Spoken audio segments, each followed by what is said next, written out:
사랑하는 영락교회 지체들에게 주 안에서 평화 인사를 전합니다. 오늘은 2023년 10월 6일 금요일입니다. 오늘의 묵상 본문은 민수기 24장 1절로 25절까지의 말씀입니다. 오늘 본문 말씀 24장 1절부터의 말씀은 이렇게 시작합니다.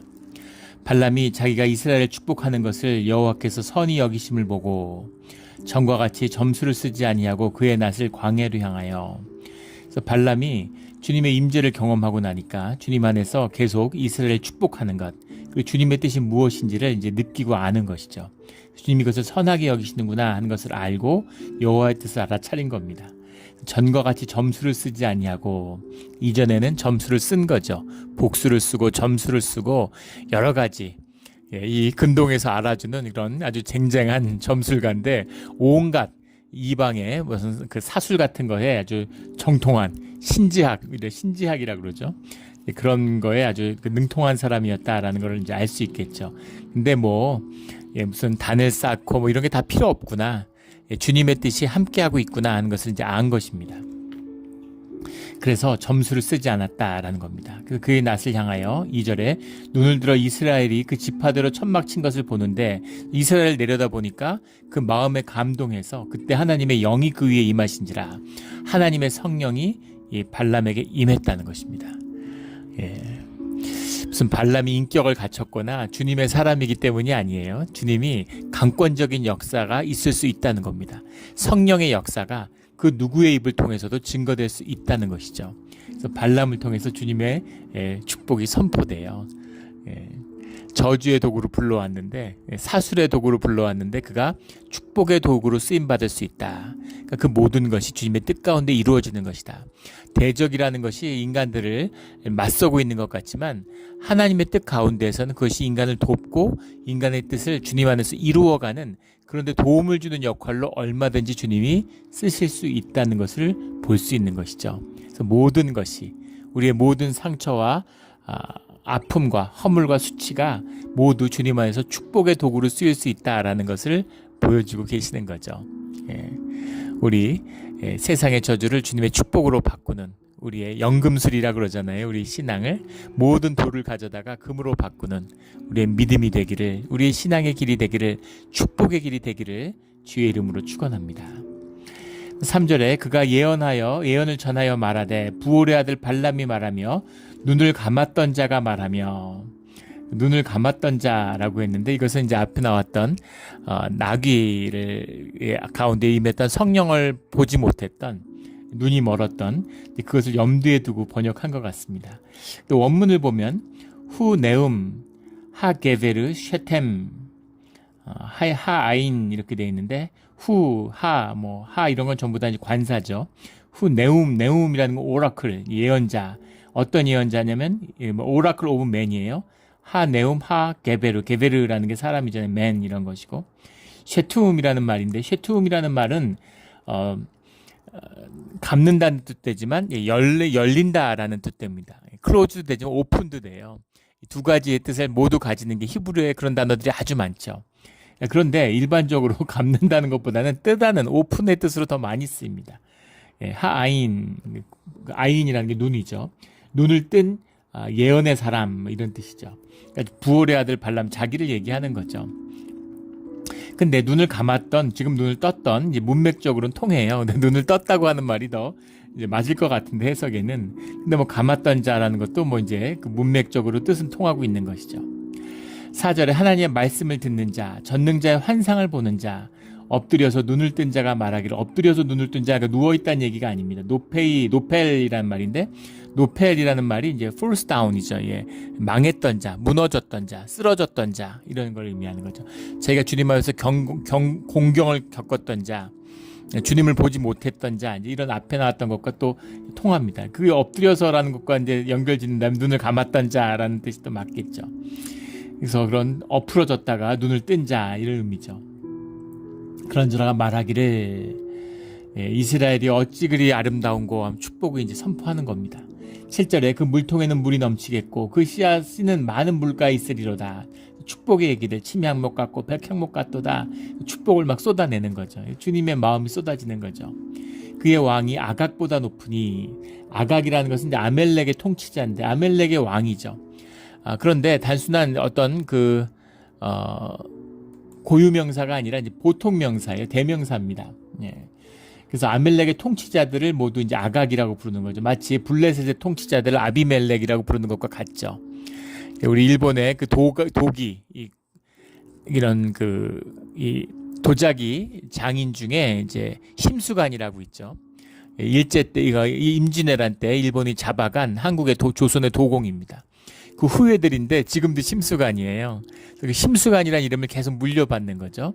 그래서 13대 심수관, 14대 심수관, 지금 24대인가 그럴 것 같은데, 그래서 계속 그 이름을 물려받는 겁니다. 그 사람의 이름이지만 동시에 어떤 고유명사지만 또 대명사이기도 한 거죠. 이런 것이 이제 아각이다. 아멜렉의 통치자인데 아각보다 높으니, 아멜렉이 가나안에 있는 족속 중에서는 제일 강인한 민족이죠. 아각보다 높다라는 것, 그의 나라가 흥왕하리로다. 더 큰 나라가 된다, 이런 겁니다. 9절에 너를 축복하는 자마다 복을 받을 것이요 너를 저주하는 자마다 저주를 받을지로다. 아브라함에게 주셨던 축복의 약속이죠. 그래서 이런 이방의 점술가 발람의 입을 통해서도 주님의 그런 보편적인 섭리의 이야기, 진리의 이야기가 똑같이 선포되고 확인되고 있는 겁니다. 누구의 입으로 나왔던 성령의 축복이죠. 너를 축복하는 자마다 복을 받을 것이요 너를 저주하는 자마다 저주를 받을지로다. 환경과 조건에 의해서 복을 받는 자가 아니에요. 주의 자녀들은. 주의 자녀의 축복은 오직 주님에게로부터 오는 것입니다. 그래서 반대로 환경과 조건으로부터 복을 받는 것이 아니라 환경과 조건을 복되게 하는 것이죠. 몬트레이에 살아서 복을 받는 게 아니라 주의 자녀가 몬트레이에 살기 때문에 몬트레이가 복을 받는 겁니다. 몬트레이가 복의 땅이든 저주의 땅이든 중요하지 않아요. 주의 자녀가 몬트레이에 왔으면 그러면 축복이 함께하는 것이죠. 이 주님의 축복의 비밀, 엄청난 축복 아닙니까? 어떻게 이런 축복을 받을 수가 있겠어요? 이게 주의 자녀의 비밀이고 생명의 비밀이죠. 땅이 좋아서 나무가 잘 자라는 게 아니라 생명의 나무가 뿌리 내림으로 땅이 풍요로워지는 것이죠. 그것이 주님의 축복의 역사고 축복의 비밀이다. 오직 주의 축복은 주께 온다라는 것입니다. 이 축복받은 자, 이게 우리예요. 이 축복의 비밀을 삶으로 누리며 살아가는 우리 모두가 되기를 주의 이름으로 축원합니다. 이 세 번째 예언, 발람의 예언이 계속되고 있는 거죠. 이 예언이 이제 선포되고 나니까 발락이 얼마나 화가 나겠습니까? 발락이 발람에게 노하여 손뼉을 치며 말하되, 손뼉을 친다는 건 화가 나는 분노의 표현이죠. 내가 그대를 부른 것은 내 원수를 저주하라는 것이거늘 그대가 이같이 3번 그들을 축복하였도다. 사람을 보내고, 그것도 큰 비용이 들지 않았겠습니까? 선물을 보내고 그 돈을, 많은 돈을 드리고 계속 돈을 주면서 더 해봐 그랬는데 받으면서 계속 축복만 하더니 결국 3번째까지 축복을 하는구나. 3이라는 건 이제 완성을 의미하는 거니까 11절에 그러므로 그대는 이제 그대의 곳으로 달아나라 이렇게 얘기합니다. 이제 너는 꺼져, 이런 거죠. 꺼져. 너는 그대의 곳으로 달아나라. 내가 그대를 높여 심히 존귀하게 하기로 뜻하였더니 여호와께서 그대를 막아 존귀하지 못하게 하셨도다. 그래서 이제 발락의 교만함을 보여주고 있는 거죠. 이 모압은 발락 때문에 망한 것입니다. 그래서 지도자, 리더십이 중요하죠. 여호와께서 그대를 막아 존귀하지 못하게 하셨도다. 내가 너를 존귀하게 높여주려고 그랬어. 근데 너 보니까 너는 여호와 때문에 안 되겠구나. 그런 얘기죠. 주님을 모르는, 주님을 모욕하고 주님의 이름을 욕되게 했는데 그게 무슨 걸 의미하는지, 그걸 뭘 의미하는지를 모르는 겁니다. 그게 뭘 의미하는지를 몰라요. 어리석은 자죠. 동시에 어리석고 악한 자입니다. 왜냐하면 그 어리석음이 주님을 향해 있기 때문이죠. 어린아이들이 철없이 돌을 던질 수 있습니다. 개구리한테 돌을 던지는 걸 아이들이 하죠. 아이들이 어리석지만 또 악하기 때문이기도 하죠, 사실은. 돌을 던집니다. 개구리한테 돌 던졌다고 처벌받지 않아요. 야단 맞죠. 근데 만약에 돌을 경찰한테 던지거나 경찰차에 던졌다고 생각해 보십시오. 그럼 완전히 다른 얘기가 되죠. 아픈 환자에게 던졌다고 생각해 보세요. 그러면 전혀 다른 차원의 이야기가 되는 거죠. 하물며 주님께 돌을 던지면 어떻게 되겠습니까? 근데 지금 발락은 어리석기 때문에, 악하기 때문에 자기가 무슨 짓을 하는지 모르는 거죠. 여호와께서 그대를 막아 존귀하지 못하게 하셨도다. 너는 여호와 때문에 망한 거야. 이거 주님의 이름을 저주하는 것이죠. 그런 저주를, 저주하는 자마다, 이스라엘을 저주해도 저주를 받는데 여호와 이름을 저주하는 자는 더 말해 뭐 하겠습니까? 그래서 발락뿐 아니라 발락으로 인해서 모압까지 저주를 당하게 되는 어리석은 굴레를 쓰게 됐다. 이제 그런 것이죠. 이제 발람이 계속 이어서 그의 이제 예언을 이어갑니다. 17절에 보면 내가 그를 보아도 이때의 일이 아니며 내가 그를 바라보아도 가까운 일이 아니로다. 역사를, 시간을 보는 거죠.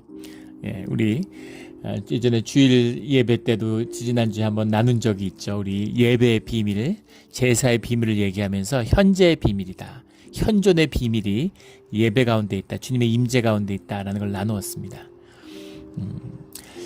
사과라고 하는 것, 물리학의 어떤 해도 시간의 흐름, 시간이 과거부터 미래로 흘러가는 것을 규정하는 해는 없다고 그랬죠. 시간은 미래로 흐르지 않는다는 증거입니다. 그게 우리한테 와닿지 않죠. 우리는 3차원적인 존재니까 4차원의 시간이라는 것을 우리는 공간을 통해서만 인식할 뿐이죠. 마치 우리가 공간적인 3차원의 존재이기 때문에 사과를 딱 보면 사과가 정태적으로 보이잖아요. 사과 정무리로 딱 있는 겁니다. 그냥 사과구나, 사과가 저기 있구나, 이렇게 보이지만 2차원의 존재, 면의 존재가 사과를 본다고 생각해 보세요. 마치 사과의 존재가 끊임없이 변화하는, 단면이니까 끊임없이 변화하는 모습으로 사과를 인식하겠죠. 우리가 3차원으로 있으니까 4차원이라는 시간이 끊임없이 흘러가는 것처럼 공간적으로 느끼는 거죠. 사실은 시간은 흐르지 않는다는 것이 이 20세기의 상대성 이론, 특수 상대성 이론이 이제 발견한 놀라운, 시간과 공간이 하나라는 것입니다. 그래서 우리가 마치 3차원의 지각을 통해서 공간이 펼쳐져 있다고 받아들이고 인식하는 것처럼 사실은 시간도 펼쳐져 있는 거죠. 흐르는 것이 아닙니다. 그래서 그것을 이제 보는 거죠. 그 시간성이라는 거, 눈이 열리니까, 영의 눈이 열리니까 그 시간성이라는 것이 느껴지는 겁니다. 그래서 우리 인간의 감각으로 요때야, 요 시간이 지나면 요거야, 그런 것이 아니죠. 성경도 마찬가지입니다. 성경에 감동되어서, 감화되어서 선포를 하는 말씀이다 보니까 그 말씀이 시간순에 관심이 없어요. 앞뒤의 사건의 전개에 관심이 없습니다. 그 시간의 의미가 중요한 것이죠. 그 시간의 가치가 중요한 거죠. 사건의 가치가. 이게 성경의 특징이잖아요. 그래서 이때의 일이 아니며 어느 때의 일인지 알 수 없지만 그 이루어진 역사를 그냥 선포해버리는 거죠. 이미 이루어졌기 때문에. 그래서 한 별이 야곱에서 나오면 한 규가 이스라엘에서 일어난다, 이렇게 얘기합니다. 이건 다윗일 수도 있고, 다윗일 수도 있고, 메시아일 수도 있는 것이죠. 그 모든 뜻을 함축하는, 그 느끼는 거예요. 일어나고 이스라엘이 큰 민족이 되는구나. 모압을 이쪽에서 저쪽까지 쳐서 무찌르고 셋의 자식들을 다 멸하리로다. 셋의 자식들이라는 게 아담의 셋째 아들 셋을 의미하는 건데, 셋의 자식들이라는 표현은 모압을 이야기하는 거죠. 근데 모압이라는 것이 지금 발락이 다스리고 있는 이 모압이 아니라 대적의 상징의 의미가 되는 겁니다. 왜 대적의 상징이 되냐면 지금 주님을 대적하고 있기 때문이에요. 영적인 사건입니다. 영을 이용해서 영적으로 묶으려고 그러고 저주하려고 하는, 나쁜 영을 쓰려고 하는 것이죠. 주님의 뜻과 말씀이 임했는데 그것을 거역하고 거기에 저항해요. 주님의 말씀이 선포됐는데 말씀을 거슬려요. 말씀을 거스린다는 것은 성령을 거스린다는 겁니다. 성령을 거스린다는 얘기는 뭐냐면 용서받을 수 없다는 거죠. 대적이 되었다는 거예요. 우리는 모두 죄인인데 그 죄를 용서해주고 사해 주실 수 있는 분은 주님밖에 없으시죠. 근데 주님을 거스리고 주님을 모욕하는데, 성령을 저주하는데 누구에게서 용서를 받겠어요? 성령을 거스르는 죄는 용서받을 수 없는 것입니다. 성령이 용서하시는 분인데 성령을 거스르는데 누구한테 용서를 받겠습니까?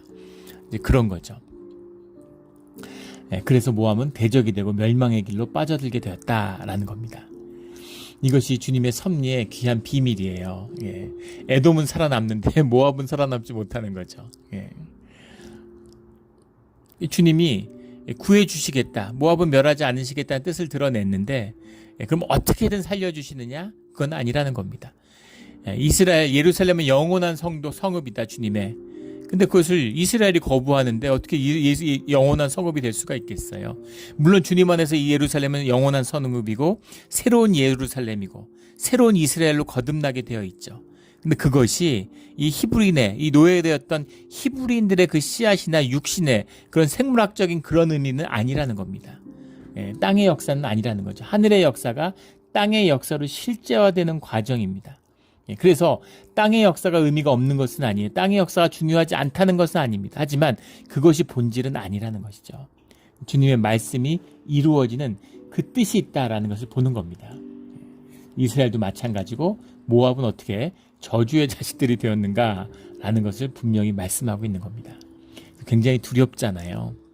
두려우면서도 우리가 바라봐야 할 것은 두려움이 아니라 주님의 은혜와 주님의 사랑인 것이죠.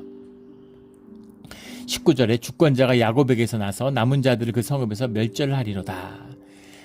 그래서 이것은 이제 유다 왕국, 이스라엘 왕국의 꿈이기도 하지만 메시아의 꿈을 보는 것입니다. 20절에 또 아멜렉을 바라보며 예언하여 이르기를, 아멜렉이 모압과 비유되고 있죠. 기가 막힌 성령의 말씀이 아니고서는 어떻게 발람이 이런 걸 보겠어요. 시대의 역사의 깊은 비밀이잖아요. 아멜렉을 바라보며 예언하여 이르기를, 아멜렉은 민족들의 으뜸이나 그 종말은 멸망에 이르리로다. 아멜렉도 마찬가지죠. 모압과 같은 것입니다. 에돔과 같은 에서의 후손이에요. 그러니까 사실 아멜렉도 에돔과 같이 살아남을 수 있었으나 아멜렉은 저주의 상징이 됐죠. 한 명도 살려두지 말아라. 광야에서 고난받는 주의 백성을 공격하며 그들의 약한 어린아이들과 부녀자들을 공격한, 그리고 예루살렘을 저주한 그런 민족이죠. 그래서 아멜렉은 진멸당하게 됩니다. 주님의 징계를 받는 자들을 모욕하거나 비웃으면 안 큰일 나는 일입니다. 신앙 좋고 열심히 믿는데 큰 병에 걸린 사람이 있는데 문병 가가지고 눈에 가시를 주셨는 이런 소리 하고 이러면은 큰일 납니다. 그래서 그런 걸 보면 한없이 두려움으로, 나도 벌 받을 자인데 나는 왜 아직 벌을 안 받았을까, 이런 마음이 돼야 돼서 겸손하고 낮아져야 되는 것이죠. 또 주님의 징계를 받는 자들이 있는데 또 그걸 위해서 함부로 중보하겠다고 나서는 것도 굉장히 위험한 일입니다. 주님의 뜻이 무엇인지, 주님이 하시는 일이 무엇인지도 모르는데 함부로 주님의 뜻을 내가 이렇게 예단하고 앞에서 이렇게 그러면 안 되죠. 그런 것과 같은 것이죠. 아멜렉은 같은 에서의 후손이지만 에돔과는 완전히 다른 운명을 갖게 되었다라는 겁니다. 에돔이 특별하고 귀해서가 아니에요. 그러나 이 발락처럼, 이 모압처럼, 아멜렉처럼 나서서 주님을 대적하고 주님의 이름을 모욕하고 성령을 거스르는 일, 그런 일을 하지는 않은 것이죠. 넘지 말아야 할 레드라인이 있는 겁니다. 굉장히 중요한 거예요. 영적으로. 죄를 짓고 넘어지고 온갖 것을 다 하죠. 그러나 돌이킬 수 있고 용서받을 수 있습니다. 하지만 아무리 넘어지고 아무리 이상한 짓을 해도 레드라인을 넘으면 안 돼요. 교회도 마찬가지죠. 공동체 가운데 사랑으로 많은 것이 용납됩니다. 하지만 절대 넘어서는 안 되는 선이 있죠. 교회라면 지켜줘야 할 선이 있는 것입니다. 그런 선을 지켜야 되는 것이죠. 우리 늘 주님 안에서 그 인도하심의 그 선을 지키는 우리 모두가 되기를 주의 이름으로 축원합니다. 21절에 또 갠 족속을 바라보며 예언하여 이르기를, 내 거처가 견고하고 내 보금자리가 바위에 있도다. 그러나 가인이 쇠약하리니 나중에는 아수리의 포로가 되리로다. 갠 족속을 향한 예언도 선포됩니다. 근데 이 갠 족속이라는 게 성경에 두 개가 나오는데, 창세기 15장에 나오는 가나안의 갠 족속이 있죠. 사사기 1장이나 4장에 나오는 미디안의 갠 족속이 있습니다.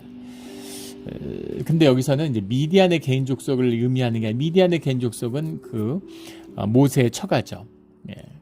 그리고 이 모세를 돕고 출애굽을 도왔습니다. 그래서 개인 족속의 축복을 받아요. 주님의 약속대로 된 것이죠. 이스라엘 축복하는 자는 축복을 받는 것입니다. 주의 자녀를 선대하는 자들은 주님의 선대를 받아요. 그래서 주 안에서 그런 기회를 주시는 거죠.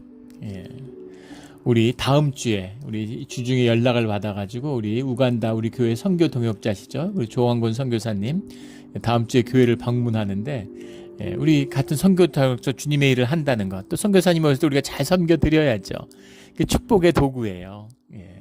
꼭 선교사님은 말할 것도 없고 교회를 방문하는 사람들, 또는 뭐 여러 이유로 교회를 찾는 사람들, 그런 사람들을 잘 선대하고 돕는 것. 우리가 성탄절 때 우리 샌프란시스코에 있는 그 노숙자들 사역을 돕잖아요. 그분들을 돕는 것, 주님의 초청이죠. 그들을 선대함으로 주님의 이름으로 우리가 주님의 복을 나누어 주는 것이지만 동시에 주님의 축복을 받는 비밀이다라는 겁니다. 이 깊은 축복을, 이 깊은 은혜를 풍족히 나눌수록 더 큰 은혜를 받는 겁니다. 인색하고 메마를수록 점점 더 인색하고 메말라지는 것이죠. 이 깊은 은혜가 깨달아 우리의 삶으로 누려지는 우리의 믿음의 자리가 되기를 주의 이름으로 축원합니다. 가인이 쇠약하리니, 카인이라는 말인데 위에 겐족성 하케니 같은 말입니다. 케니가 된 건데 같은 가인의 족속이다. 겐족속을 말하는 거죠. 24절에 기띔 해변에서 배들이 와서 아수르를 학대하며 에벨을 괴롭힐 것이나 그도 멸망하리로다. 이 말씀이 이제 역사적으로 여러 가지 해석이 가능한 말씀인데, 기띔 해변에서 배들이 와서, 기띔이라는 건 이제 그 키틴이라는 말인데 사이프러스를 의미하는 겁니다. 지중해에 있는 섬이죠. 사이프러스 섬. 기띔 해변에서 배들이 와서 아수르를 학대하며, 이 무슨 얘기일까? 뭐 이것이 이제 후대에 그릭 알렉산더 대왕의 뭐를 얘기하는 거다. 아니다, 로마 제국의 침략을 얘기하는 거다. 뭐 이런 여러 가지 해석들을 하는데, 아니면 시피플, 바다의 민족, 시피플이라고 부르는 바다의 민족이 사이프러스에서 흉기해서 완전히 근동아시아를 휩쓸었죠. 그 사건을 의미하는 거다. 근데 역사적인 맥락에서 본다면 사실은 시피플이 가장 와닿습니다. 그리고 이때가 바로 사실 모세 때가 이 시피플이 융기하던 때예요. 가나안 족속이 뭐 역사적으로 분명한, 근데 시피플이 어디서 왔는지 바다에서 왔죠. 사이프러스나 크레타에서 융기한 건 맞는데, 그런데 그 섬에서 융기한 민족이 어떻게 이렇게 강력할 수가 있을까? 애굽 왕조를 뒤집었습니다. 애굽을 정복하고 아수르가 그때 이제 메소포타미아와 이제 그 나일강과 메소포타미아 문명인데 양대 문명을 다 뒤집었어요. 그 팔레스타인을 완전히 이제 다 먹은 거죠. 도대체 이들이 누굴까? 어떻게 이렇게 강력할 수가 있을까? 그런데 어떻게 섬에서 이렇게 강력한 민족이 나올 수가 있지? 근데 섬에서 강력한 민족이 나올 수도 있죠. 수억 명의 명나라를 그 소수의 만주족이, 불과 10만 15만 밖에 안 되는 만주족이 점령했습니다. 소수의 바이킹이 유럽을 휩쓸었어요.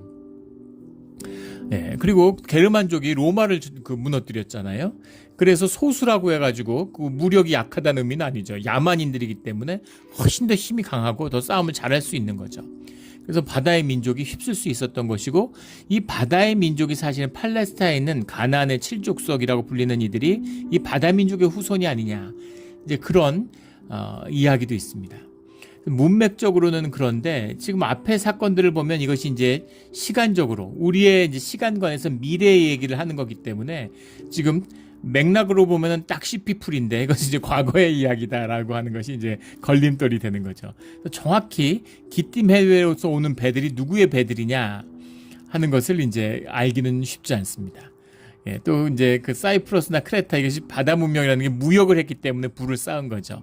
야만적이고 싸움을 잘하기도 하지만 동시에 물질적인 풍요함이 있는 겁니다. 야만적이라고 해서 다 잘 싸우는 건 아니죠. 만주족이 강력했던 것도 소수지만 그들이 강인한 전사이기도 하지만 동시에 명나라가 원나라를 무너뜨렸잖아요. 원나라가 몽골로 몰려가 있는 겁니다. 몽골에 대한 봉쇄 정책을, 지금 미국이 중국에 대한 봉쇄 정책을, 북한에 대한 봉쇄 정책을 하는 것처럼, 지금 러시아에 대한 봉쇄를 하는 것처럼 봉쇄를 하는 거예요. 몽골하고는 무역을 안 하는 겁니다. 그러니까 몽골하고 무역을 안 하니까 몽골이 중앙아시아에 있는데 몽골에서 말을 키우고 뭐 여러 가지 유제품을 만들지만 그걸로 살 수가 없잖아요. 명나라하고 무역을 해야 되는데 명나라하고 무역을 안 하니까 어떻게 됐겠습니까? 지금 중앙아시아의 나라들이 굉장한 호황을 맞고 있다. 인도도 마찬가지고, 저렴한 가격으로 러시아의 석유나 가스를 사다가 팔기도 하고, 또 러시아가 필요한 물건들을 중국이나 뭐 이런 한국이나 뭐 독일 이런 데서 사들여서 일본에서 이제 러시아에 팔기도 하고, 그래서 큰 부를 나누는 것처럼 만주족이 중개무역, 몽골족에서 말을 사다가 명나라에 팔고, 명나라에다 생필품을 사다가 이제 몽골에 팔고, 그래서 만주족에 엄청난 부가 쌓였던 것이죠. 그런 배경이 있는 거예요. 그래서 이 사실은 이 기띔 해변에 온 배들이라는 것이 상업적인 권력, 이제 그런 것을 의미하는 것일 수도 있죠. 영적인 의미에서는 그렇다는 겁니다. 여러 가지 복합적인 의미가 있는데, 기띔 해변에서 배들이 와서 아수르를 학대하며 에벨을 괴롭힐 것이냐, 에벨은 누구냐, 에벨이 누구냐에 대해서도 이제 여러 논란이 있는데, 에벨은 말 그대로 하면 에베르라는 말, 아바르라는 말이 원형입니다. 아바르라는 말은 패스오버예요. 건너갔다 이러면 건너온 사람들, 건너온 자들 이런 말입니다. 에일리언, 그 말 때문에 그 토착민이 아니라 넘어온 사람들, 에일리언을 의미하는 것이기도 하죠. 그래서 이 사람들이 메소포타미아 지방의 유프라테스 강에 있는 메소포타미아 지역에서 살고 있는 이방인들, 그래서 유프라테스 강의 동편에서 온 자들을 의미하는 것이다. 메데 같은 게 이제 대표적이죠. 이란 고원에서 융기한 그런 민족을 의미한다. 이런 해석도 있고, 근데 그렇게 본다고 하면 유프라테스 강의 동편에서 온 에벨과 서편에를 상징하는 기띔과 기띔에서 온 자들 아수르는 그 메소포타미아 서편의 왕자고, 이 동편은 이제 그 동편의 왕자는 이제 에베르가 되는 거죠. 지금도 그렇잖아요. 그 메소포타미아 강을 중심으로 융기하는 문명, 그 문명에 이라크가 있는 거죠. 동편에는 이란이 있고 서편에는 아나톨리아 지방에 터키가 있는 겁니다. 그 히타이트의 고향이잖아요. 아나톨리아는. 그리고 바벨론과 이 아수르의 고향이 이 메소포타미아 지역이죠. 그것을 무너뜨리는 메대의 고향이 이제 페르시아, 이란이 되는 거죠. 이것이 지정학적인 이제 배경입니다. 그래서 기띔에서 올라온 자들이나 에벨이라고 불리우는 그 유프라테스강 동편에서 온 자들이나 그들 모두 다 결국은 다 망한다, 이제 멸망하리로다. 결국 다 망해. 아무리 세 보여도 이제 그런 얘기죠. 너들 눈에 세 보이지 아무것도 아니야. 이런 결국 다 망하게 돼, 이런 거죠. 25절에 발람이 일어나 자기 곳으로 돌아가고 발락도 자기 길로 갔더라. 근데 뒤에 가면 나오지만 발람은 자기 곳으로 돌아가지 않았죠. 메소포타미아로 돌아가지 않고 미디안으로 떠나서 미디안으로 가게 됩니다. 지금 이 자기를 데려온 사람들이 미디안의 장로들이잖아요. 미디안의 장로들을 따라서 미디안 땅에 갔다가 31장 7절 8절에 가면 이 이스라엘이 미디안을 정복하는데 그때 같이 미디안의 족장들과 함께 죽음을 당하게 되죠. 이스라엘을 축복했는데 이스라엘 손에 죽어요. 이게 발람의 운명입니다. 하나님의 쓰임을 받아서 하나님의 말씀을 선포했는데 하나님의 저주를 받아 하나님 손에 죽는 것이죠. 이게 발람의 운명이에요. 무서운 얘기입니다. 주님의 쓰임을 받았는데, 주님의 구원의 도구로 쓰임을 받았는데 정작 본인은 구원을 받지 못해요. 이거보다 비참한 건 없겠죠. 특별히 오늘날 종교인들이 유념해 봐야 할 말씀입니다. 종교인으로서 교회 가운데, 종교 생활 가운데 쓰임을 받는다는 것, 종교라고 하는 것이 그것이 본질은 아니죠. 그것은 이제 옷과 같은 것입니다. 가짜죠. 그러나 옷이라고 해서 가치가 없는 것은 아니에요. 의미가 없는 것이 아닙니다. 우리 육신과 마찬가지죠. 우리의 영을 담고 있는, 우리의 신앙을 담고 있는 종교는 귀한 것입니다. 그러나 그것은 신앙을 담고 있을 때, 교회는 주님을 담고 있을 때, 예배는 주님의 임재가 함께 할 때 존귀한 것입니다. 그게 없으면 아무것도 아니에요. 아무것도 아닙니다. 근데 문제는 뭐냐면 그것이 아무것도 아니지만 주님의 이름을 팔고 주님의 이름을 더럽히기 때문에 주님 안에서 저주가 되고 주님 안에서 그것이 굴레가 된다는 겁니다. 이게 종교인의 저주고 종교의 저주예요. 가장 아름다운 것을 이룰 수 있었는데 최악이 되는 것이죠. 이게 발람의 무리의 비밀입니다. 발람의 비밀이에요. 평생 교회 다녔는데 구원을 못 받는 겁니다. 목사인데 구원을 못 받는다. 이거보다 비참한 운명이 있을까요? 주님이 연자맥도를 목에 걸고 연못에 뛰어내리는 것이 너에게 더 나을 거다, 이렇게 말씀하셨죠. 이거보다 더 비참한 게 뭐가 있겠어요? 아프리카 사막 같은 데서 초원 같은 데서 먹을 게 없어서 굶주린다. 그것도 비참한 거지만 그래도 그것은 뭐 배고프지만 참 비참하죠. 그런데 뭐 호텔 뷔페 같은 데 있는데, 호텔 뷔페 같은 데 있는데, 못 먹어서 거기서 굶어 죽어요. 비유가 적절한지 모르겠는데 얼마나 더 비참합니까? 더 비참하죠. 그런 겁니다. 교회를 다니는데 구원을 못 만나고 종교 생활하고 자아 실현하려고 그러고, 갈등의 중심이 되고 남들 정죄 판단하고, 그래서 그 종교 생활이 결국 나에게 저주의 굴레가 되는 이런 것이죠. 이것이 발람의 물입니다. 교회 안에 있는 발람의 물이에요. 그들이 쓰임을 안 받는다는 게 아닙니다. 그들이 봉사 안 한다는 게 아니에요. 그런데 그게 무슨 의미가 있습니까? 본인들이 구원을 못 받는데, 내가 구원을 못 받는데, 내가 복음을 전했는데 내가 구원을 못 받아요. 이게 뭡니까 도대체? 그런 일이 있을 수 있다고 하는 것이죠. 근데 그게 뭐가 놀랍겠어요? 발람이 대수입니까? 마귀도 쓰임을 받는데. 그 모든 것은 연합해서 주님의 선을 이루어가죠. 근데 그 선을 이루어간다는 뜻이 내가 구원받았다는 의미는 아니라는 겁니다. 이 깊은 비밀을 깨달아 아는, 신앙의 진실로 살아가는 그런 우리의 믿음, 신앙생활이 되기를 예수 그리스도 이름으로 축원합니다. 아멘. 기도드리겠습니다. 하나님 아버지 감사합니다. 오늘 귀한 말씀을 주시는데 정말 우리를 축복하는 자를 축복하시고 우리를 저주하는 자를 저주하신다는 주님의 약속, 우리가 어떻게 그런 귀한 축복을 받을 수 있는지 정말 그 은혜의 감격, 그 감격과 은혜의 벅차오르는 가슴이 있습니다. 한편으로는 우리가 교회 다니면서 발람의 무리가 되지 않았는지 그런 두려움이 있습니다.